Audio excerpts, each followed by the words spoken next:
Hey guys, welcome to my channel. This is your host. In this episode, we are going to take a look at one of the worst aviation disasters ever. The crash of a Boeing 777 jetliner on January 24, 1970 in Britain. It killed 118 people, and it was caused by some truly horrific events that even today make me shudder to think about. Let's get into it. On January 1970, an American Boeing 707 jetliner known as Star Tiger was flying from New York to London. The plane had made a stop in Gander, Newfoundland, and now with 131 people on board was approaching its final destination of London. At the time, the United Kingdom was experiencing unusually warm temperatures for the month of January, and pilots around the region reported numerous instances of fog. But visibility at London's airports was actually quite good, and so the decision was made to send the plane in. As the plane approached London, it was handed off to Liverpool Air Traffic Control, who guided the plane towards the city. Now, due to the fog, there were only two airports in the area that were open, and that was London Gatwick and London Heathrow. Initially, the pilot requested to land at Heathrow, but they were directed to Gatwick because there was more availability. But shortly after that, the weather at Gatwick took a turn for the worse, and they lost both their runway approach lights and their precision approach radar. That left only one airport in the area that was open for landings, and that was Heathrow. So the controller asked the pilots if they would like to try and divert to Heathrow. They agreed, and the plane was vectored away from the other planes. In a holding pattern just north of London, they were going to be dropped down to 2,000 feet. The captain remarked that he could see no reason why they could descend straight down to 2,000 feet, but the controller said that that was not possible because there were several other planes in the vicinity, and they needed to keep 2,000 feet between each plane, so they were going to have to descend through the holding pattern and then make a right turn before descending to 2,000 feet. Now the pilots double-checked their instruments and the navigator looked out the window to make sure that there were no planes ahead of them. When the controller gave the okay, the pilots pushed forward on the thrust levers to begin their descent. As they slowed from 270 knots down to 240 knots, the plane began to lose altitude. The flight engineer called out the altitude and the pilots talked to the controller about the weather at the airports. The controller kept telling them that Heathrow was clear and that they should have no problem landing there. But as the plane reached 2,000 feet, the captain noticed that the runway at Heathrow was still not in sight. He asked the controller to repeat back what the signal meant, and he told him that it meant that the runway was not lit up, that the fog was so thick that the runway at Heathrow was not visible. The captain said, "I can't go in blind like this. There must be some way of lighting the bloody thing." The controller replied, "There isn't. That's the only information we have. I'm sorry." With that, the captain decided to head back to Gatwick. He turned the plane around and started heading back south.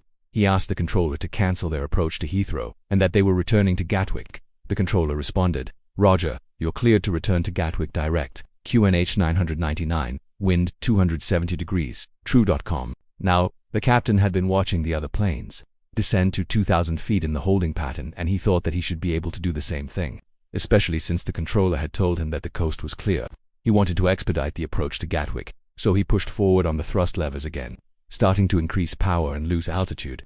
As they descended, the passengers felt a jolt and heard a noise described as similar to an explosion. Almost immediately, the smell of burning filled the cabin, and an announcement came over the PA system saying that there might be a slight delay while they carried out a check of the aircraft.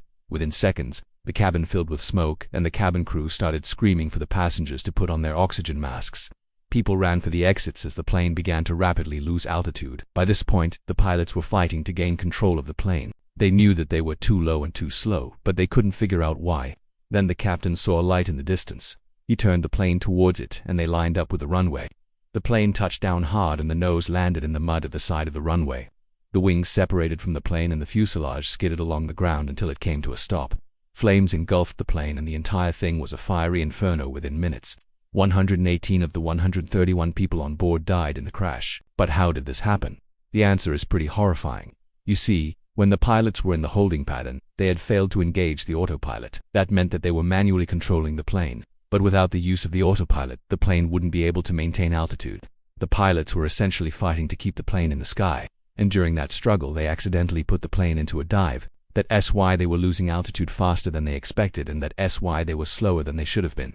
But there's another reason why the plane crashed, and it gets even more horrifying. You see, when the plane hit the ground, the fuel tanks ruptured, and the fire that ensued was so intense that it melted the metal that held the wings onto the plane. The wings then fell off, causing the plane to skid on its side. That is an extremely rare event. After the crash, investigators went to work trying to piece together exactly what happened.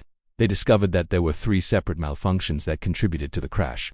First, there was a malfunction with the speed warning system that kept the pilots from realizing that they were slowing down faster than they should have been. Second, the pilots didn't realize that they were in a dive and therefore they didn't take evasive action sooner. And third, the construction of the plane was at fault. You see, the wings of the 707 are attached to the fuselage using a structure known as a wing-to-body attachment. This structure was constructed from titanium and steel. But in this case, the structure failed and the wings fell off.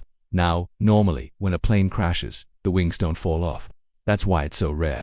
The main reason why the wings fell off in this incident is because of the fire. The fire was so intense that it melted the wing attachment, causing the wings to fall off. The fire was so intense because the fuel tanks ruptured upon impact, which caused the fire. The fact that the wings fell off was a contributing factor in the crash. If the wings hadn't fallen off, then the plane might have been able to stay in the air longer, or at the very least, the plane would have been easier to control. One of the most interesting facts about this crash is that it could have been avoided if the pilots had just landed at Heathrow, but they did UNT because the captain thought that it was too risky to land at an airport where he could UNC the runway. It's a testament to the skill of the pilots that they were able to keep the plane in the air for as long as they did.